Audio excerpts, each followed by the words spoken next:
सदर ब्लॉक रे प्रधानमंत्री आवास हिताधिकारी चयन रे अनियमितता अभियोग दलीय राजनीति ऊर्ध्वक जाई प्रकृत योग्य हिताधिकारी चयन पर बीजेपी पक्षर दावी।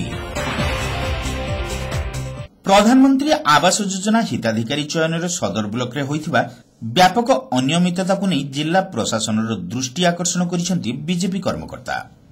सदर बीजेपी नेता मानस कुमार दत्तଙ୍କ नेतृत्व 26 गोटी पंचायत योजनार आवास गृह पाइबाकू वंचित योग्य हिताधिकारी माने अतिरिक्त जिलापाल को साक्षात करने सह सदर ब्लॉक अधिकारी चंचकता संपर्क में अवगत करिसेंती। प्रकृत हिताधिकारी को अणदेखा करी चलित 2020 और 21 आर्थिक वर्ष में 3000 अधिक आवास फेराई दि जाइथिबा श्री दत्त आरोप उठाइछंती। शासक दलर कर्मी और नेतांको इंगित सदर ब्लॉक विभागीय अधिकारी माने एही भली खामख्याली कार्य करिथिबा से अभियोग करिसेंती। एही घटनार उच्चस्तरीय तदंत सह योजनार वंचित योग्य हिताधिकारी को आवास प्रदान दिगरे पदक्षेप नेबाकू श्री दत्त प्रस्ताव दैछंती। विशेषकर दलीय राजनीति ऊर्ध्वरे रही लोकंकु न्याय प्रदान पई से कहिसेंती। अन्य पक्षरे शासक दलीय नेता और कर्मी इंगित सरकारी योजना कार्यकारिता बाधा उपजाउथुबा अधिकारी विरोध में दृष्टांतमूलक कार्यानुष्ठान पई से दाबी करिसेंती। नतुबा आगामी दिन में बीजेपी साधारण लोकंको स्वार्थ रक्षा पई आंदोलन को ओह्लाइबो बोली कर्मकर्ता माने चेतावनी दैछंती।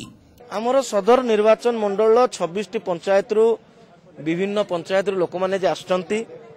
अनेक दिन हबो ये गरीब लोक माने जरी तले अछंती, चाळ घरे अछंती, तांको घर मिलु नाही।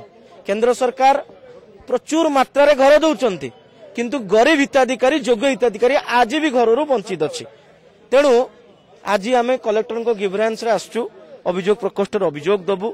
एई वर्ष सदर ब्लॉक रे 3000 ऊर्ध्व घर फेरी जाइछि किंतु अथच योग्य हिताधिकारी को घर मिलुनी।